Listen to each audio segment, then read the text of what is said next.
Assalamualaikum warahmatullahi wabarakatuh. Pemirsa, berjumpa lagi dalam program Menyongsong Indonesia Maju. Kali ini bersama saya Rizkia Amrina. Saudara, saat lagi nanti kita akan melaksanakan Hari Raya Idul Adha dan tentunya bagi umat Islam akan melaksanakan ibadah kurban. Dan juga kesehatan hewan kurban ini juga merupakan hal yang sangat penting agar hewan kurban yang diberikan juga layak, sehat dan juga aman dikonsumsi bagi masyarakat. Hari ini kita akan membahas mengenai tema kurban sehat ibadah berkah. Kita sudah hadirkan kedua narasumber kita. Yang pertama ada Dr. Hewan Alvin Suhanda, Ketua Perhimpunan Dokter Hewan Indonesia Sumatera Selatan. Assalamualaikum dokter, apa kabarnya? Waalaikumsalam warahmatullahi wabarakatuh. Alhamdulillah baik, Mbak. Baik, terima kasih sudah hadir di TVRI Sumatera Selatan. Dan juga narasumber kita yang kedua ada Dr. Hewan Rahmat Budi Sustea, dokter hewan praktisi dan juga sembeli halal. Assalamualaikum dokter, apa kabarnya? Waalaikumsalam warahmatullahi wabarakatuh. Alhamdulillah baik, Mbak. Baik, terima kasih sudah hadir di TVRI Sumatera Selatan. Dan juga ini tentunya sudah banyak sekali masyarakat yang juga sudah membeli hewan kurban. Dan juga banyak sekali ini penjual tentunya yang juga menjual untuk hewan kurban. Dan kita harapkan juga dari dialog ini bisa mengedukasi masyarakat. Dan untuk pemirsa yang ingin bergabung melalui line telepon di 0711 311454 atau melalui pesan WhatsApp di 081178711974. Baik, kita ke Dr. Alvin terlebih dahulu. Ini untuk menjelang Idul Adha, kondisi kesehatan hewan kurban di Kota Palembang seperti apa? Dan juga kalau kita lihat banyak sekali kadang pedagang yang memang pedagang dadakan ya, kadang ya ada yang jual di pinggir jalan juga, seperti apa? Silakan dok. Oke, alhamdulillah sebentar lagi ya Idul Adha kita akan kita songsong seperti itu. Jadi memang saat ini banyak sekali ibaratnya pasar dadakan. Betul. Banyak sekali hewan-hewan kurban yang tersedia di pinggir jalan. Overall kita sudah melakukan ibaratnya inspeksi dan juga sosialisasi terhadap pedagang-pedagang yang ada di pinggir jalan tersebut. Karena perlu apa? Karena kita perhatikan kesehatan hewannya. Dan memang mereka-mereka yang pedagang di pinggir jalan ini sangat kurang bekerja sama dinas terkait. Jadi sebaiknya kita sebagai masyarakat Palembang jika untuk membeli hewan kurban itu harus sudah ada surat kesehatan hewannya seperti itu. Nah, dari mana didapatkan itu? Itu sudah ada diterbitkan dari dinas terkait yang ada di kota. Itu tidak hanya di Palembang dan kabupaten kota pun sudah ada. Bagaimana kita memilih hewan kurban yang baik? Untuk secara kasat mata kita bisa melihat aktivitas dari hewan tersebut. Misalnya hewannya tampak sumringah seperti itu, tidak lesu, loyo kalau kita lihat. Kalau kita palpasi dalam arti kita raba itu kita tidak temukan benjolan ataupun misalnya ada bekas sayatan yang mungkin itu mengurangi dari hikmahnya berkurban seperti itu. Dan juga hewan tersebut tidak pincang, terus nafsu makannya baik, dan tidak juga ditemukan penyakit-penyakit yang sifatnya non-infeksius. Karena penyakit yang non-infeksius itu bisa kita lihat dari kasat mata seperti itu. Tetapi kalau untuk penyakit yang sifatnya infeksius, nanti itu tugasnya kita sebagai dokter hewan untuk memastikan bahwa hewan tersebut akan dilanjutkan untuk diobatin ataupun nanti disarankan ke peternak itu jangan dijual seperti itu. Baik, ini banyak yang harus diperhatikan tentunya banyak ya sekali, alhamdulillah. Untuk memilih hewan kurban, dan kita harapkan juga ini membeli hewan kurban yang memang tempatnya sudah direkomendasikan Ya, dari sudah dinas direkomendasikan. terkait, karena ada list-listnya ya biasanya. Betul, ya. Di Sumsel ini ada kurang lebih 30 peternak yang sudah bekerja sama dinas kota Palembang seperti itu. Jadi kalau misalnya peternak itu tidak bekerja sama kita, ya sebenarnya tidak kita sarankan karena dia bahasanya itu belum melaporkan diri. Seperti itu. Jadi lalu lintas hewannya juga kita ketahui ya. Iya, kita ketahui dari mana hewannya berasal. Karena mayoritas hewan Sumsel ini ada beberapa dari NTB, NTT, Jawa dan Lampung juga seperti itu. Baik. Seperti itu. Jauh Jadi ya sapinya. jauh sekali, Mbak. Jadi 6 bulan yang lalu pedagang-pedagang itu sudah mendatangkan sapinya sudah lama karena mereka butuh penggemukannya terlebih dahulu. Baik, kita ke Dokter Budi tentunya sebagai dokter hewan praktisi juga sembeli halal. Ini kalau kita lihat yang namanya kesehatan hewan pastinya kita nomor satu untuk kita pilih sebagai hewan kurban. Ini antara kesehatan dan juga kesempurnaan ibadah kurban ini seperti apa dok? Silakan. Terima kasih. Untuk hewan kurban ada persyaratannya. Yang pertama harus sehat, gemuk, tidak kurus, kemudian tidak cacat, tidak pincang. Sudah seperti yang dijelaskan oleh Dr. Alvin tadi, Kalau secara kesehatan kita memeriksanya secara fisik ya. Betul. Nah, kemudian untuk pembeli ketika membeli hewan itu harus menanyakan juga SKKH. Oke, Gitu. SKKH. Nah, kalau soal cacat itu harus dilihat juga cacatnya bawaan atau cacat setelah besar. Misal di RPH itu banyak sapi yang dipasang antingan untuk ID. Baik. Itu kemudian lepas timbul bolong, itu tidak dipersoalkan, tidak masalah yang seperti Oke. itu. Iya. Baik. Berarti memang harus diperhatikan ya Harus semua diperhatikan. fisiknya Nah, ya, jadi Dok juga ya. tidak buta, juga tidak Baik. diperhatikan. Nah, ada sebagian ulama mengatakan misal seekor sapi diturunkan dari mobil kemudian terjatuh dan pincang, asal tidak mengganggu kualitas daging tidak masalah. Oke, karena banyak ya mungkin ya hal-hal yang terjadi ya Iya. selama mungkin dari hewan kurbannya di perjalanan ataupun mungkin nanti penanganannya juga bagi Iya. masyarakat ya. Betul. Baik. Nah, tapi kalau kita lihat juga mungkin ini sudah banyak juga ya alat-alat yang dibawa nih sama Dokter Budi tentunya ya. Tapi nanti mungkin kita bahas lebih dalam lagi. Kalau Iya. kita lihat juga diperhatikan bagi masyarakat yang menyembelih ya, yang biasanya harus kita perhatikan juga ya pastinya Dok ya. Jangan sampai juga nantinya tidak sesuai syariat tentunya. Dari syariat dan juga praktik kesehatan hewan ini yang kriteria hewan layak disembelih mungkin banyak juga di sapi ataupun juga di kambing, itu ada perbedaannya atau seperti apa Dok? Silakan. Perlakuannya ya. Menyembelih hewan kurban itu jauh lebih sulit pada sapi daripada kambing. Kalau kambing menghandling kambing dilakukan sendiri bisa. Bisa ya. Tapi kalau untuk sapi tidak bisa, harus dalam bentuk tim. Disinilah peran juru sembelih harus mampu mengkoordinasikan mengatur seluruh pekerjaan penyembelihan tadi, mulai dari merobohkan sampai menyembelih dan menentukan kematian apakah sudah layak di proses untuk selanjutnya. Oke, baik. Ini kita kembali ke Dokter Alvin. Tentunya sosialisasi sudah dilakukan sebelumnya. Ini sampai sejauh ini bagaimana hasil sosialisasi? Sudah amankah?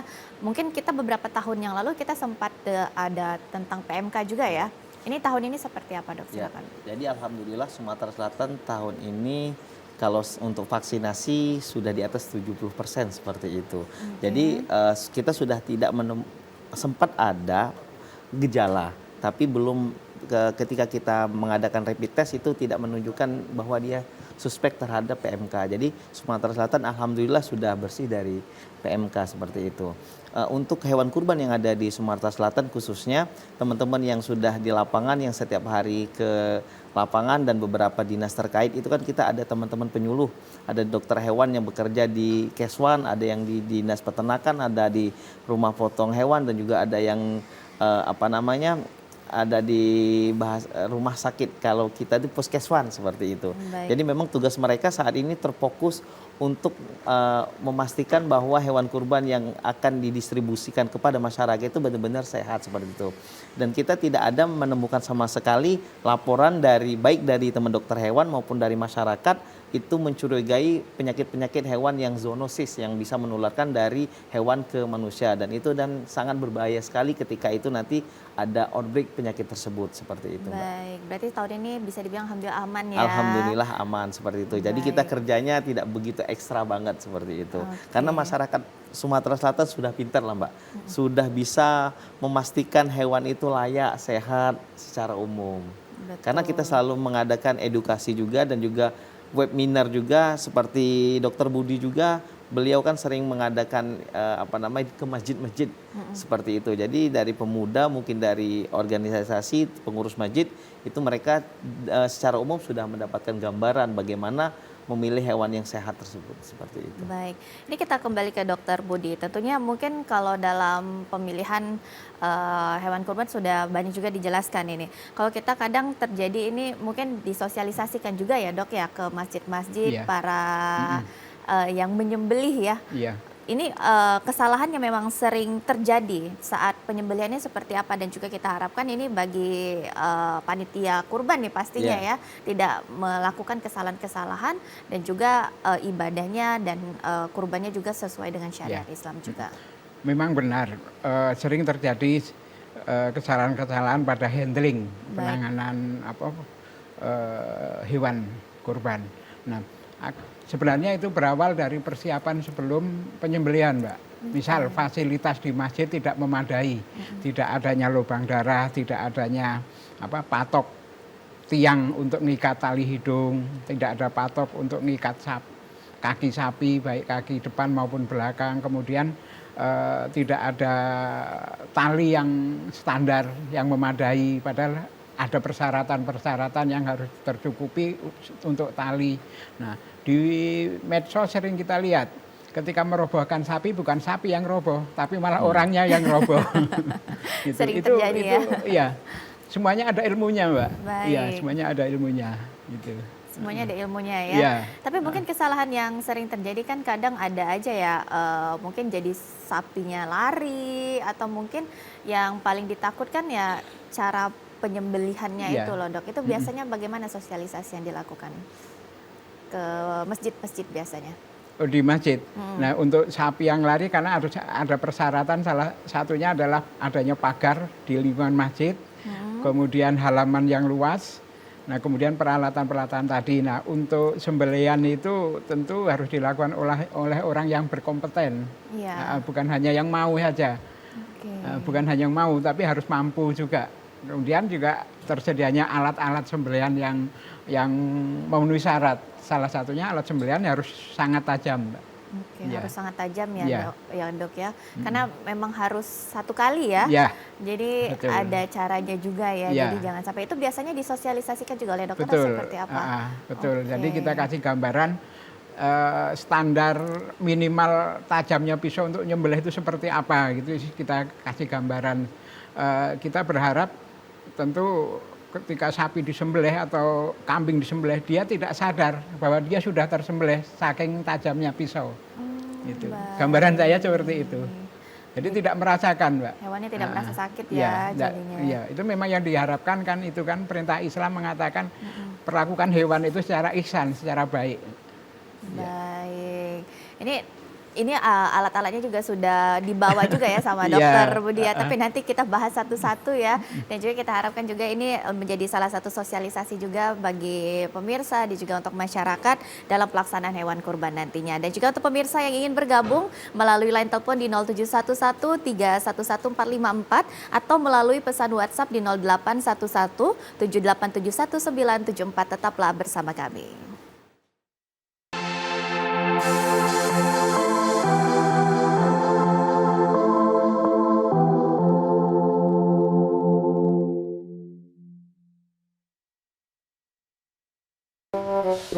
Lah, siaran TVRI kok nggak ketemu?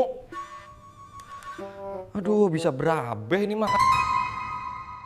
Nggak mau ketinggalan siaran TVRI seperti ini? Yuk, scan ulang TV di rumah kamu. Caranya, pastikan TV kamu sudah mendukung siaran digital, biasanya terdapat menu di TV atau siaran digital. Jika menggunakan set-top box, hubungkan kabel HDMI atau RCA ke TV, jangan lupa aktifkan fitur LCN. Kemudian arahkan antena ke pemancar TVRI terdekat. Untuk hasil maksimal, gunakan antena luar rumah agar sinyal yang diterima lebih kuat. Kalau semua sudah siap, masuk ke menu pengaturan, pilih pencarian atau input saluran, lalu pilih scan otomatis. Tunggu proses pencarian hingga selesai, biasanya channel TVRI akan muncul secara otomatis. Kalau siaran TVRI masih belum muncul, jangan khawatir. Lakukan scan manual dengan cara pilih menu input saluran atau program, lalu pilih pindai manual. Masukkan frekuensi sesuai daerah kamu, seperti 538 MHz atau kanal 29 untuk wilayah Palembang, Pagaralam dan sekitarnya, frekuensi 546 MHz atau kanal 30 untuk wilayah Prabu Mulih dan sekitarnya, frekuensi 554, kanal 31 untuk wilayah Sekayu dan sekitarnya, serta frekuensi 522 atau kanal 27 untuk wilayah Lubuk Linggau dan sekitarnya. Setelah frekuensi kita masukkan, kemudian tekan cari atau pindai. Setelah selesai, barulah kita dapat menikmati siaran TVRI, mulai dari TVRI Nasional, TVRI World, TVRI Sport, dan TVRI Sumsel tentunya. Selamat menonton.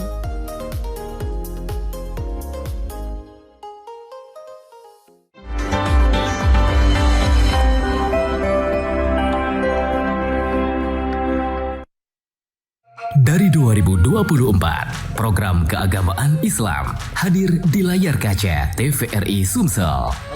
Awali hari dengan live cawisan Ba'da Subuh. Seseorang di antara kamu orang yang beriman dan orang yang berilmu pengetahuan. Live sholat Jumat dan khutbah penuh hikmah. Peringatan Hari Besar Islam yang syarat nilai kebersamaan. Dengan dukungan teknologi informasi, sebuah program disiarkan live sebagai bentuk kerjasama TVRI Sumatera Selatan dan Masjid Agung SMB Jaya Wikrabo Palembang. TVRI, media pemersatu bangsa.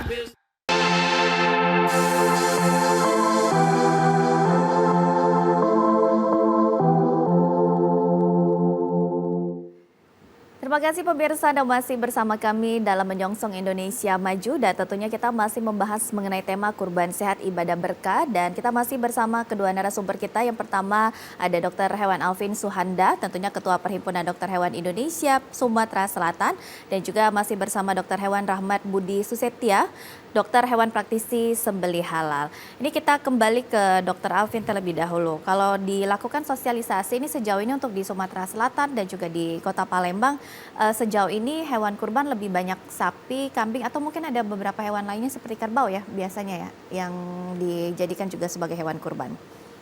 Oh ya, kalau sejauh ini yang data yang kita dapatkan itu mayoritas itu masih kebanyakan sapi seperti itu. Sapi, terus diikuti dengan kambing dan sedikit sekali untuk kerbau. Kalau di Kota Palembang mungkin sangat susah kita menemukannya. Mungkin ada di Ogan Ilir yang ada memang identik kerbau rawanya seperti itu, mungkin ada, tapi sampai saat ini kita belum mendapatkan laporan khusus, Pak, seperti itu. Apakah ada masyarakat yang menyembelih kurban?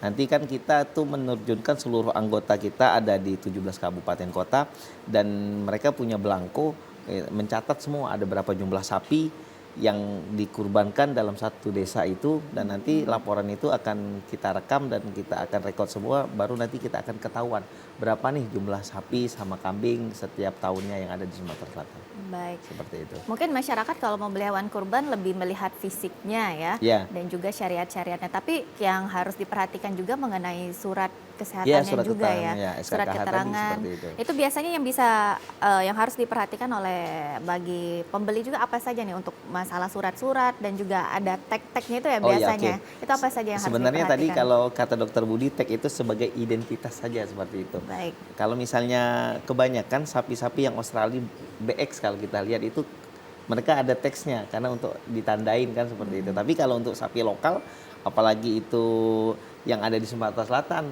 sapi rakyat itu hampir tidak ada seperti itu. Terus tadi apalagi, Pak? Suratnya? Oh, suratnya.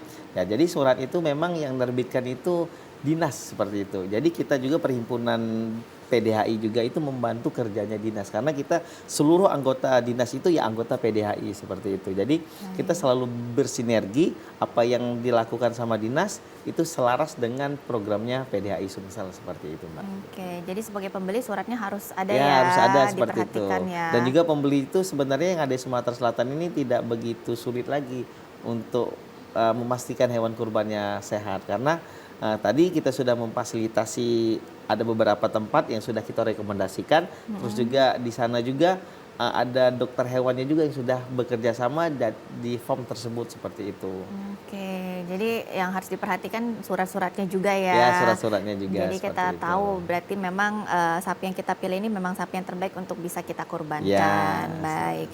Ini kita kembali ke Dokter Budi. Ini sudah banyak nih Dok alat-alatnya, boleh mungkin Dok ini sebagai fasilitas juga ya Dok ya, persyaratan yang kata dokter tadi setajam mungkin ya sebenarnya. Silakan Dok, boleh mungkin dijelaskan juga.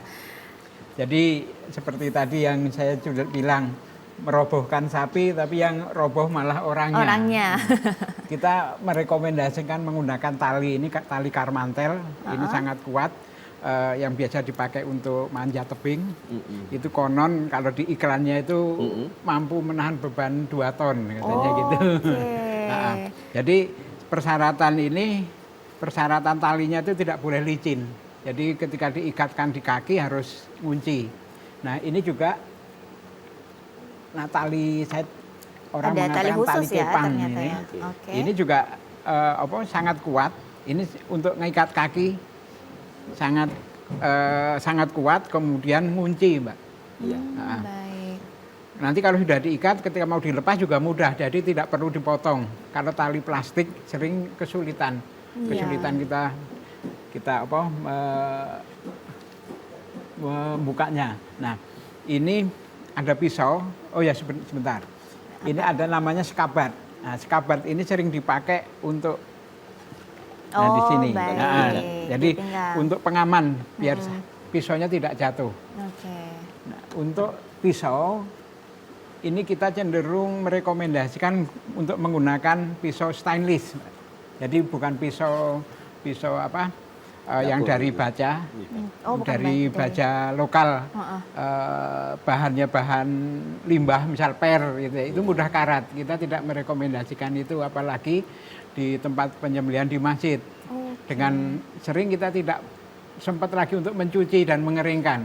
Nah, kemudian seperti yang saya bilang tadi juga memang harus sangat tajam. Jadi ada standar ketajaman minimal itu untuk ngiris kertas, Mbak. Wow, tajam sekali ya. Kira-kira seperti itu. Baik, berarti Kemudian itu bisa sebagai pengecekannya juga dengan kertas ya, kertas, Dok ya. meskipun musuh sebenarnya leher sapi Oh ya. iya, betul. Betul. Baik. Nah, kemudian penggunaan pisau ukuran itu juga tergantung besar kecilnya sapi. Misal sapi berat 1 ton dengan lingkar leher, garis tengah leher mungkin sekitar 40 cm, itu tentu harus menggunakan pisau yang lebih panjang lagi. Meskipun akhirnya ya kembali ke kemampuan teknis si penyembelih tadi. Terbukti kalau di RPH itu ada yang nyembelih masih dipakai, padahal sapi BX itu kan beratnya di atas 500 rata-rata ya, dengan lingkar leher mungkin sekitar 30 atau 40, itu menggunakan pisau sepanjang 20 cm, kayaknya malah lebih nyaman daripada yang gunakan yang pisau panjang. Oh, gitu. baik. Tapi Iya. sebenarnya untuk ukuran pisaunya ada persyaratannya atau seperti apa nih, Dok? Memang secara teori persyaratannya 1,5 kali garis tengah leher, Mbak. Oh, baik. Itu Iya. ada perhitungannya ya Perhitungannya ternyata ada. ya. Makanya kan makin besar garis tengahnya ya makin panjang. Itu mestinya seperti itu.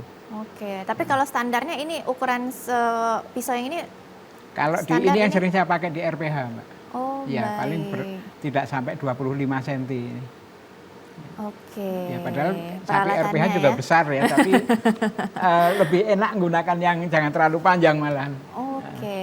Yaitu tadi Jadi, teori ya. Teorinya ya. Berarti memang untuk alat dan fasilitasnya juga sangat harus diperhatikan ya Ya. untuk masjid-masjid juga, terutama mungkin tali ya. Kadang kita lihat juga mungkin tali yang digunakan Tali jemuran. tali jemuran ya. Tali Karena plastik. baru lihat talinya mungkin memang benar-benar lebih bagus ya dibandingin mungkin kita kadang melihat tali-tali yang Iya, pada plastik umumnya gitu. tali Iya. plastik ya. Tali plastik itu licin, Mbak. Jadi Oke. ketika untuk ngikat kaki depan, kaki belakang itu kalau digesek-gesekkan gini, nanti lama-lama kendor. Oh, Iya, oke. itu kan sering terjadi setelah disembelih, Lari. sapinya berdiri lagi. Oh, Nah, ada kan baik. video itu kan, Heeh. sudah disembelih, sapi kok berdiri lagi. Jadi itu kesalahannya pada handling sapi, pada restrain sapi atau ngikat sapi sama penyembelihannya. Oke, jadi benar-benar semuanya harus dilakukan dengan fasilitas yang sangat baik pastinya ya. Iya, Karena kita betul. tahu juga mungkin banyak sekali kesalahan-kesalahan yang sering terjadi juga mungkin di setiap tahunnya mungkin ada cerita baru juga ya. Iya. Tapi kita harapkan jangan sampai nanti menyulitkan masyarakat ataupun juga menyulitkan bagi masyarakat yang membantu untuk pelaksanaan Iya, kurban betul. tentunya. Ini kita kembali lagi tentunya ke Dr. Alvin nih, Dok. Jadi kalau kita lihat juga ini kan sudah dilakukan himbauan pastinya dari Jojo Hari ya. Apalagi kan kalau sekarang kalau hitungannya masyarakat sedang tinggi-tingginya ya untuk pembelian hewan kurban ini. Kalau kita lihat ini pengawasan sejauh ini yang dilakukan seperti apa, dan juga mungkin sudah banyakkah mungkin ada pedagang yang memang kadang ada yang agak nakal juga ya, yang tidak sesuai syariat tapi masih tetap dipajang nih, kadang masih tetap dijual juga, seperti apa nih? Jadi memang kalau tadi berbicara masalah pengawasan itu, kita kan hampir setiap hari itu kan keliling seperti itu. Ada teman-teman yang dinas, terutama Dinas Ketahanan Pangan Provinsi maupun Kota Palembang itu ada ketua satgasnya untuk memeriksa hewan-hewan kurban tersebut. Nah, ada beberapa yang bahasanya itu yang pasar yang dadaan, karena Sumsel ini kan kita kan belum ada pasar hewan sebenarnya seperti itu. Betul. Kita belum ada. Makanya itu kita sarankan untuk pedagang ini, pembeli ini tadi membeli hewan kurbannya sebaiknya di farm yang sudah ada kerjasama sama dokter hewan seperti itu. Jadi mayoritas yang pedagang-pedagang pasar dadakan ini sangat sedikit sekali yang kerjasama sama kita seperti itu, Mbak. Dan itu kebanyakan kita tidak lakukan juga memberi surat keterangan SKKH tadi seperti itu, karena dia secara legalitas tidak lapor diri kepada dinas terkait seperti itu. Artinya masyarakat harus secara jeli seperti itu. Kita tidak bisa melarang masyarakat untuk memaksakan diri untuk membeli, ya jangan membeli di pasar di pinggir jalan, pasar dadakan seperti itu. Tapi realitanya itu sangat banyak sekali yang ada di Kota Palembang seperti itu. Betul. Makanya dari itu himbauan kepada masyarakat Sumatera Selatan tadi seperti sudah kita jelaskan bagaimana memilih hewan kurban yang baik, paling tidak dari segi umur juga itu harus masuk, karena ada beberapa saya pernah nemui sapi itu umurnya masih belum masuk seperti itu. Nah, di sinilah SKKH itu sudah meliputi bahwa tidak sekedar hewan itu sehat, tetapi dari secara syar'i itu sudah memenuhi syariat Islam seperti itu, Mbak. Baik, kadang kita juga agak susah ya tahu umurnya ya. Iya, seperti jadi itu. benar-benar harus tahu ya. Benar, karena masyarakat kan tidak mungkin ini mau membuka dulu mulutnya seperti itu, mau melihat. Pedagang pun pengennya ya jualannya laku habis seperti itu. Betul. Kalau bisa sekarang ini ada promo beli sekian sapi dapat kambing, saya lihat seperti itu. Baik, promosinya ya. Baik, pemirsa, kita akan kembali tentunya setelah jeda berikut. Tetaplah bersama kami dalam Menyongsong Indonesia Maju.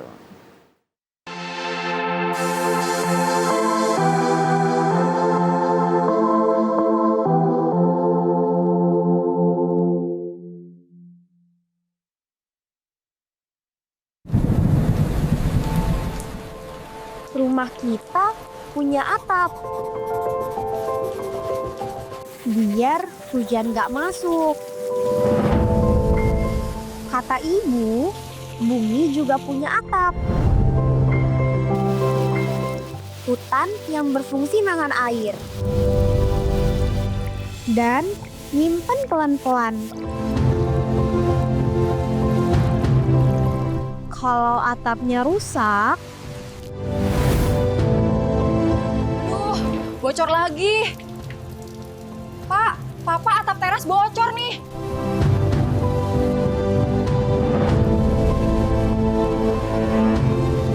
kayak gini kalau hutannya hilang.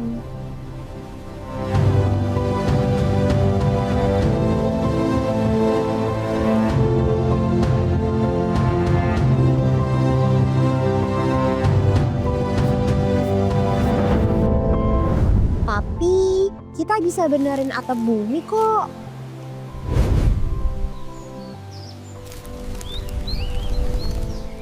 Nadia, sudah malam. Yuk tidur, Nak. Biar kita bisa tidur tenang.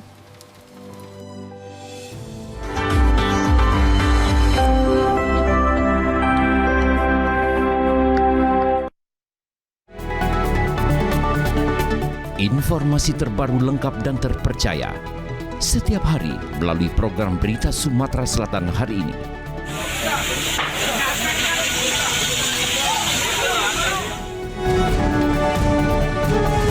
Kami menyajikan berita hangat dari berbagai wilayah di Sumatera Selatan.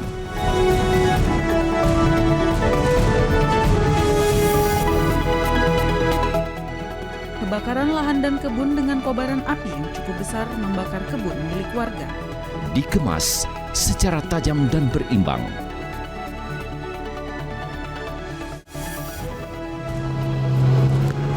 Tim gabungan dari Basarnas Polsek Rawas Ilir BPBD Muratara. Jangan lewatkan Sumatera Selatan hari ini hanya di TVRI Sumatera Selatan.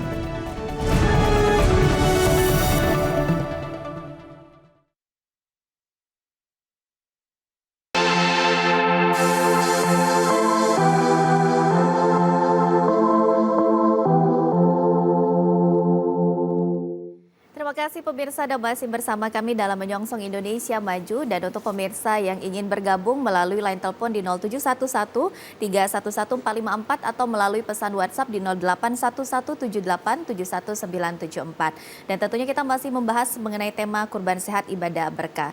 Ini kita kembali bertanya dengan Dr. Budi. Untuk juru sembelih ini tanggung jawabnya luar biasa ya dok ya. Yeah. Mungkin yang harus diperhatikan bagi para juru sembelih ini agar memang dalam pelaksanaan kurban memang sesuai dengan syariatnya, dan juga yang harus jangan sampai terjadi hal-hal yang memang tidak diinginkan, dan biasanya sosialisasi yang dilakukan seperti apa bagi juru sembelih? Ya, alhamdulillah dari tahun 2024 awal itu kami sudah mengadakan gerakan yang namanya gerakan satu masjid satu juru sembelih, Mbak. Okay. Nah, kemudian metode yang kami lakukan adalah mendatangi masjid-masjid, dan kebetulan banget di Palembang ini kan ada tiap hari Minggu pagi ada namanya safari subuh.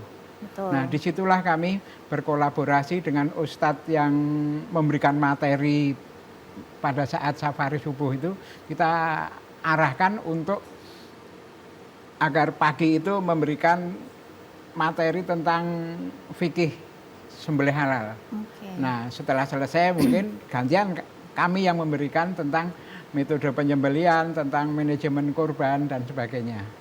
Itu yang kami lakukan. Gitu. Yang dilakukan. Nah, setelah itu kita tawarkan lagi, mungkin ada aktivis masjid yang kepingin jadi juru sembelih, kita ajak ke rumah potong hewan, kita latih sekitar 4 kali pertemuan. Insya Allah sudah siap menyembelih di Idul Adha. Oke. Ya. Gratis itu, Mbak. Gratis ya? Gratis. Baik, apalagi ini sudah minggu depan ya kita ya? Iya, nggak terasa. Jadi nggak kerasa, jadi memang karena tanggung jawabnya besar, memang juru sembelih ini memang harus sesuai pas, dan juga tahu harus sesuai syariat yang saat dilakukan penyembelihan hewan kurban.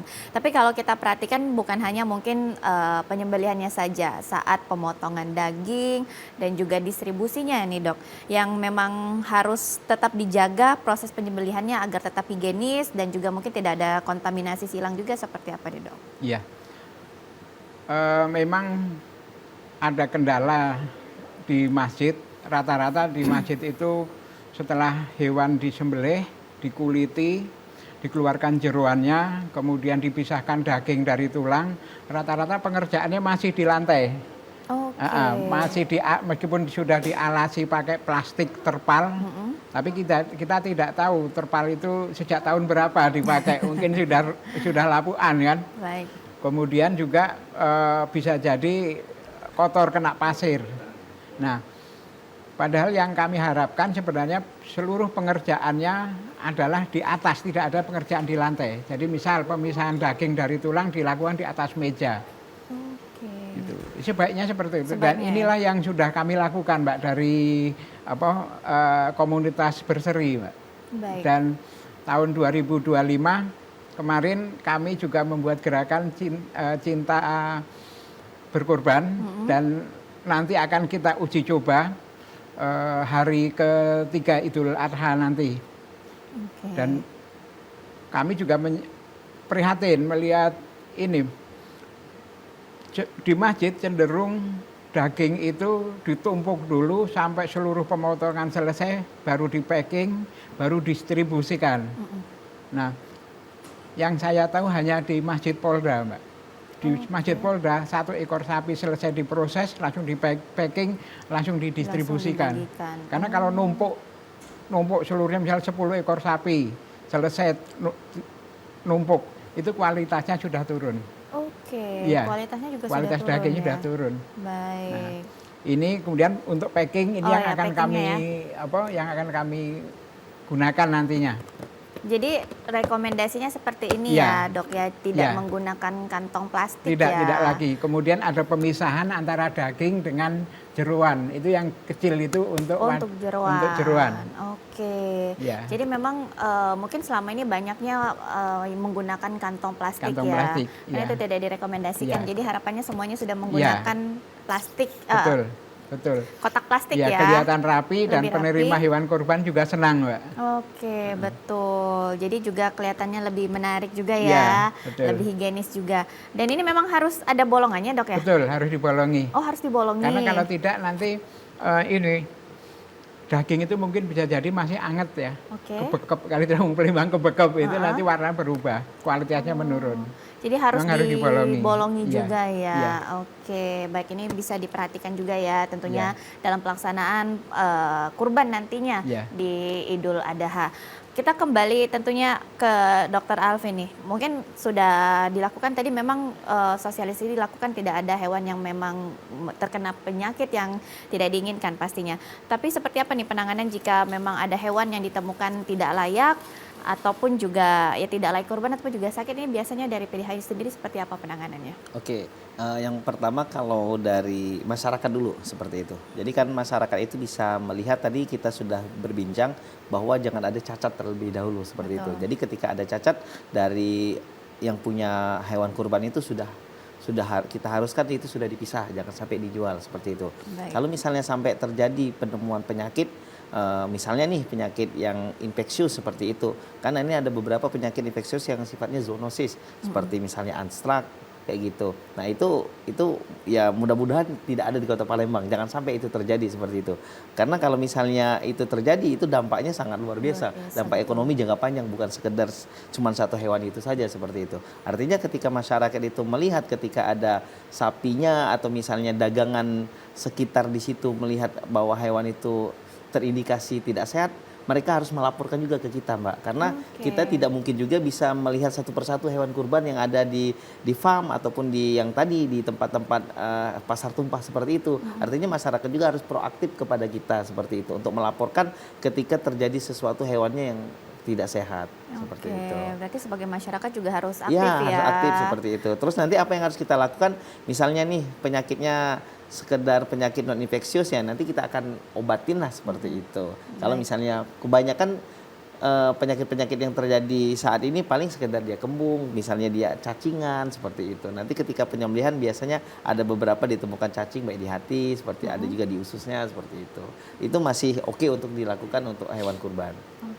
Nah, tapi penanganannya seperti kalau misalnya yang tadi dijelaskan oleh dokter ada cacing, itu biasanya sebaiknya penanganannya seperti apa? Atau mungkin memang... Jadi kan pemeriksaan tadi kan sudah dijelaskan, ada yang namanya antemortem, pemeriksaan dilakukan sebelum disembelih seperti itu. Dari fisiknya dan lain sebagainya. Terus ketika sudah disembelih, postmortem. Nah itu biasanya dokter hewan ketika ada penyembelihan misalnya di masjid-masjid, itu biasanya kita menugaskan, Mbak, nanti ketika Idul Adha ada dokter hewan yang sudah kita beri surat tugas untuk memeriksa antemortem dan postmortemnya seperti itu. Nah nanti dokter tersebut yang memastikan bahwa jeruan itu boleh tidak didistribusikan ataupun nanti keputusannya dibuang seperti itu. Karena lihat dari tingkat keparahannya seperti itu. Jadi kalau misalnya masjid-masjid yang belum ada dokter hewannya sebaiknya harus meminta seperti itu, karena rugi kalau dia tidak ada dokter hewan pendamping yang ada di masjid tersebut seperti itu. Berarti memang harus ada pendampingan ya setiap masjid ya diharapkan ya. Dan juga apalagi mungkin yang tadi banyak sekali ya kasus-kasus yang seperti itu terjadi ya. Banyak sekali seperti itu. Apalagi kasus cacing hati seperti itu. Jadi kita harapkan juga memang daging yang diberikan juga aman dikonsumsi pastinya bagi masyarakat. Ini kalau kita ke Dokter Budi, ini berapa pentingnya dok tentunya untuk pemeriksaan antemortem dan juga postmortem nih pada hewan kurban yang tadi mungkin sempat disinggung juga, terutama mungkin postmortem ya, biasanya yang sering terjadi tadi ada cacing ataupun mungkin penemuan-penemuan yang memang biasanya belum paham juga bagi masyarakat ataupun juga bagi panitia kurban, seperti apa dok? Pemeriksaan antemortem perlu dilakukan sebelum hewan itu disembelih. Jadi bukan setelah disembelih baru diperiksa. Jadi misal ya untuk soal persyaratan umur, karena ini memang ada aturan untuk hewan kurban harus memenuhi syarat sudah poel atau ganti gigi ya. Jadi bukan disembelih dulu baru diperiksa giginya, bukan. Tapi diperiksa dulu, setelah memenuhi syarat baru disembelih. Gitu. Nah, untuk pemeriksaan postmortem sebenarnya kita itu kekurangan personil untuk pemeriksaan postmortem. Ya, sehingga kita juga mengajari di masjid-masjid itu, Mbak. Itu salah satunya materi sosialisasi adalah pemeriksaan antemortem, postmortem. Jadi kita kasih gambaran, misal pada kasus cacing hati, itu nanti ketika liver itu dibuka, cacingnya itu sembunyi di mana. Itu kita kasih tahu. Jadi otomatis nanti juru sembelih bisa melakukan cacingnya seperti apa bentuknya, itu kita arahkan ke sana karena keterbatasan personil, Mbak. Memang akan lebih bagus kalau pihak masjid mengundang kami PDHI, Mbak. Diundang ya, jadi lebih pas ya penilaiannya ya pastinya. Betul. Tapi karena memang masih kekurangan personil, jadi para juru sembelih juga diedukasi ya. Baik, karena kita nggak tahu mungkin sapi terlihat dari luar sehat mungkin ya, betul. tapi waktu sudah disembelih ternyata ada saja temuan cacing yang biasanya memang ditemukan bagi penyembelih tentunya. Jadi ternyata tanggung jawabnya juga luar biasa ya. Bukan hanya sekedar sebagai panitia kurban ya, tapi juga tanggung jawabnya luar biasa. Nah, kalau kita lihat juga kan mungkin tadi disinggung juga mengenai pasar dadakan ya, Dok ya. Ini kalau kita lihat dari pasar dadakan yang banyak di Kota Palembang ini khususnya, ini ada keteguran ataupun mungkin itu bisa ada pelanggaran aturan ya biasanya. Itu seperti apa kalau dari PDHI sendiri? Iya. Sebenarnya kalau untuk aturan itu PDHI wewenangnya belum ke sana seperti itu karena ada dinas yang lebih membawahi itu seperti itu. Kita hanya memastikan bahwa hewan tersebut sehat dan layak untuk dilakukan penyembelihan seperti itu sih, Mbak. Jadi kalau misalnya pasar dadakan itu tadi yang sudah kita bekerja sama yang punya surat keterangan sehat itu berarti dia sudah melakukan legalitasnya kepada dinas seperti itu. Jadi itulah yang kita sarankan untuk membelinya yang sudah bersertifikasi dalam arti dia punya surat keterangan sehat hewan seperti itu. Karena kita tidak bisa membendung antusias masyarakat untuk menjual hewan kurbannya seperti itu. Memang provinsi ini harusnya memfasilitasi untuk kedepannya seperti itu. Banyak sekali pasar dadakan yang ada di Kota Palembang seperti itu. Kadang-kadang dia alhamdulillah sekarang saya lihat sudah tertib gitu, Mbak. Dulu-dulu ada juga di pinggir jalan yang mungkin mengganggu kendaraan lainnya seperti itu. Tapi saat ini hampir tidak ada lagi seperti itu. Tapi mungkin masih ada saja ya pasar dadakannya ya. Seperti itu. Ya mudah-mudahan nanti ke depannya dikasih solusi yang terbaik lah untuk pemerintah Kota Palembang untuk memfasilitasi bagaimana menghadapi pasar dadakan Hari Raya Idul Kurban ini seperti itu. Baik, pemirsa tentunya kami akan kembali setelah jeda berikut. Untuk pemirsa yang ingin bergabung melalui line telepon di 0711311454 atau melalui pesan WhatsApp di 08117871974. Tetaplah bersama kami.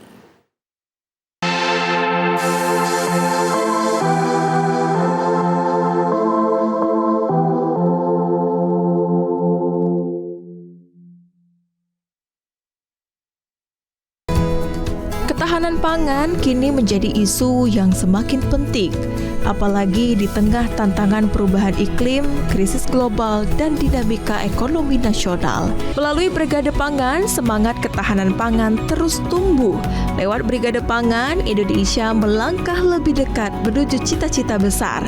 Bangsa yang mandiri, berdaulat, dan sejahtera lewat tangan-tangan petani. Sekolah pertanian yang tak hanya mengajarkan teori, tetapi juga praktik nyata untuk membangun ketahanan pangan dan energi bangsa. Semua informasi ini kami rangkum dalam Zona Tani. Hanya di TVRI Sumatera Selatan.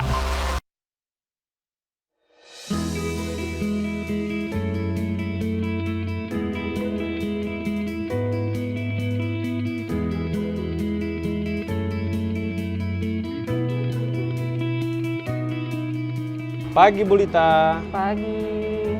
Wah, usahanya sudah mulai maju ya Bu? Ya, biasa usaha kecil-kecilan.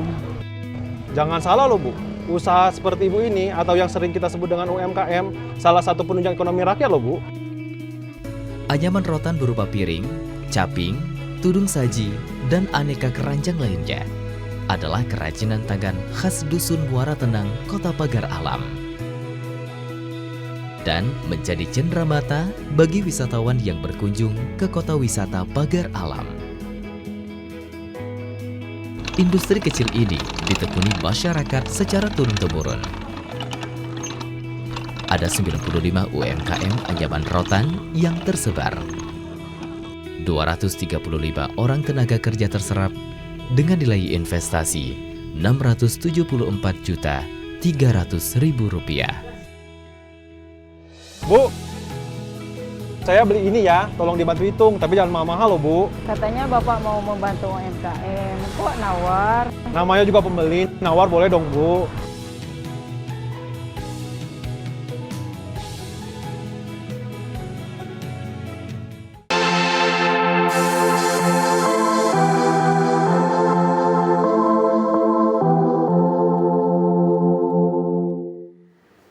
Pemirsa, Anda masih menyaksikan program Menyongsong Indonesia Maju dan tentunya kita masih membahas mengenai tema kurban sehat ibadah berkah. Baik, ini kita kembali ke Dr. Budi tentunya. Kalau kita lihat bukan hanya syariat dan juga cara penyembelihan yang baik, tapi kita juga harus memperhatikan kebersihan lokasi penyembelihan tentunya agar tidak menimbulkan pencemaran ataupun juga penyakit lainnya. Ini yang memang harus diperhatikan dan juga diingatkan bagi nantinya panitia kurban seperti apa, Dok? Silakan. Ya, persyaratan masjid sebagai tempat penyembelihan hewan kurban salah satunya adalah lantai. Jadi lantai harus dicor kasar. Jadi tidak boleh cor licin, malah tidak boleh, tapi kasar. Kasar. Gitu. Kemudian ketersediaan air yang melimpah. Jadi bukan hanya cukup tapi melimpah. Kemudian ada petugas yang memang khusus untuk membersihkan. Gitu. Jangan membuang limbah masuk ke dalam selokan, misal menyembelih lubangnya dialirkan di bawah dikasih pipa ke selokan umum, itu tidak boleh. Memang saya pernah melihat ada itu, jadi sebuah masjid, saya heran begitu disembelih darahnya hilang di dalam itu, rupanya ada pipa segini masuk ke selokan itu. Jadi saat itu saya cuma menghimbau jangan lagi membuang darah itu ke selokan. Gitu. Baik, tempat limbah cair juga. Limbahnya gitu. ya. Baik, yang baiknya seperti apa nih Dok? Boleh dijelaskan? Nah, kalau untuk lubang darah, saya sarankan pakai cor beton, tapi hanya ke sekelilingnya aja. Yang di bawahnya jangan dicor. Jadi biar airnya meresap, nanti tinggal ditutup aja pakai pasir. Pasir Ya. ya. Okay. Nanti tahun depan tinggal digali lagi, itu sudah darah sudah berbentuk jadi tanah lagi. Ya, itu tidak berbau, tidak. Baik. Ya. Biasanya kalau misalnya ada selain jeroan-jeroan juga kan biasanya di limbah ya, ada beberapa limbah lainnya selain darah, apa nih yang memang bagusnya dilakukan untuk pembuangannya? Isi rumen atau isi lambung itu dikumpulkan di tempat tertentu, tempat penampungan limbah sementara, nah nanti bisa dibuang ke tempat pembuangan akhir. Oke, ya. Baik, diperhatikan ya dong ya pastinya betul. Ya. Karena ini kita lihat memang untuk penyembelihan kurban ini banyak sekali melibatkan masyarakat betul. Ya.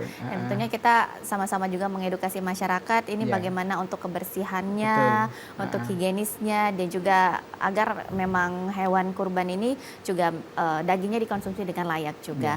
Mungkin terakhir nih untuk Dokter Budi, bagaimana himbauannya bagi para juru sembelih tentunya di momen nantinya sebentar lagi kita akan merayakan Idul Adha. Ya, terima kasih. Himbauan saya kepada para juru sembelih, tetaplah belajar untuk mengasah kemampuan sebagai juru sembelih. Jadi bukan hanya menyembelih, tapi lebih dari itu mampu mengelola, memanage seluruh kegiatan sembelihan. Baik. Baik ya. Jadi semuanya boleh bertanya pastinya ya dok ya, dan juga sosialisasinya juga memang masih dilakukan ya oleh masih dokter dilakukan. ya. Masih dilakukan nanti sampai dengan sebelum Idul Adha ya. Ya. Dan juga mungkin untuk yang memang mau belajar juga boleh silakan ya dokter ya. Boleh. Tentunya untuk penyembelihan yang baik juga. Mungkin kalau ada himbauan lainnya bagi masyarakat yang memang ingin berkurban tahun ini seperti apa dokter, silakan. Untuk masyarakat ketika proses penyembelihan sebaiknya tidak terlalu dekat melihatnya, Mbak. Oke. Apalagi pada saat proses handling atau merobohkan sapi. Sebaiknya lihat dari jauh aja, biar serahkan ke panitia aja. Baik, serahkan ke panitia ya. Jadi jangan sampai ada hal-hal yang tidak diinginkan terjadi. Dan tentunya juga mungkin antusiasnya memang luar biasa, tapi juga kita serahkan ke panitia kurban pastinya.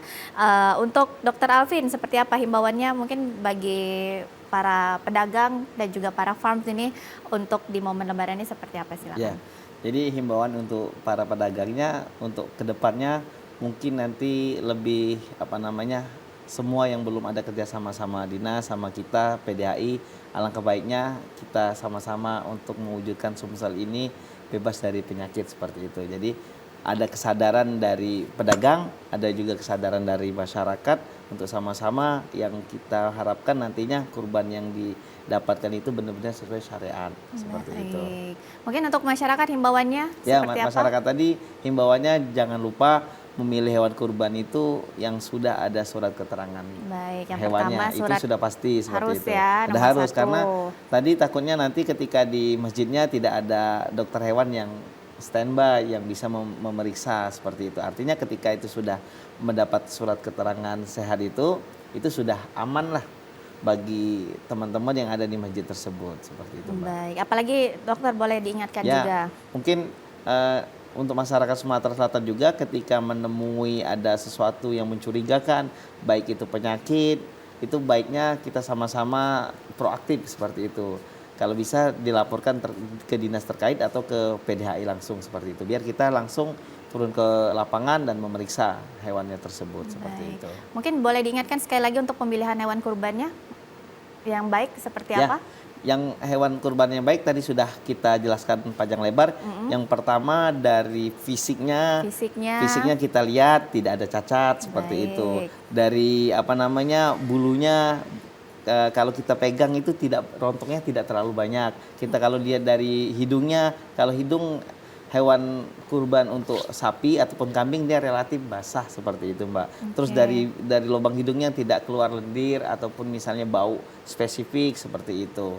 Terus kalau misalnya kita berani nih suruh untuk pedagang itu membuka mulutnya, bisa kita lihat lagi lebih dalam nanti gimana keadaan dari bau dari mulutnya seperti itu. Kita bisa lakukan penciuman, adakah bau yang spesifik yang dikeluarkan dari mulut sapi tersebut seperti itu. Terus kita kalau bisa kita suruh lepaskan sedikit, dalam arti lepaskan di dalam kandang itu kita lihat berjalan dia bagaimana seperti itu. Itu untuk memastikan bahwa ada pincang atau tidak seperti itu. Biar lebih maksimal. Biar lebih maksimal ya. Tidak cuma dia diem aja tapi suruh gerak seperti itu. Jadi memang mungkin di setiap tempat yang memang sudah direkomendasikan, ya memang ada tempat dari hewan yang dijual juga sudah memenuhi standar dan juga sudah dicek bersama-sama pastinya. Tapi kita sebagai pembeli juga tidak salah juga ya untuk melihat juga sesuai agar memang pelaksanaan ibadah kurban ini sesuai dengan syariat Islam.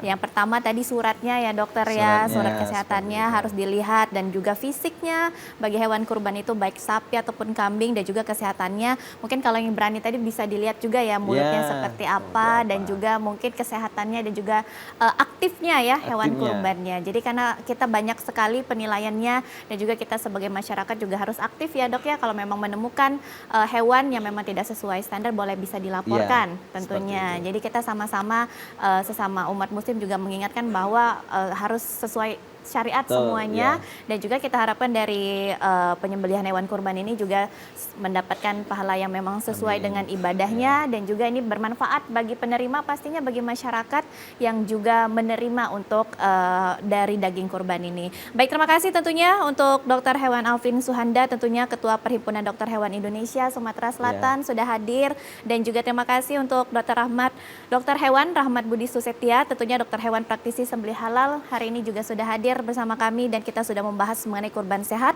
ibadah berkah, dan juga ini menjadi sosialisasi juga tentunya bagi masyarakat dan juga bagi panitia kurban nantinya agar kita sama-sama dapat menjalankan Idul Adha dan juga menjalankan ibadah kurban sesuai dengan syariat Islamnya dan juga sesuai kesehatan bagi hewan kurban dan juga bagi penerima manfaatnya. Terima kasih dokter sudah hadir tentunya hari ini, dan saudara, demikianlah Menyongsong Indonesia Maju kali ini. Akhir kata saya Rizky Amrina pamit undur diri. Terima kasih atas kebersamaan Anda. Sampai jumpa.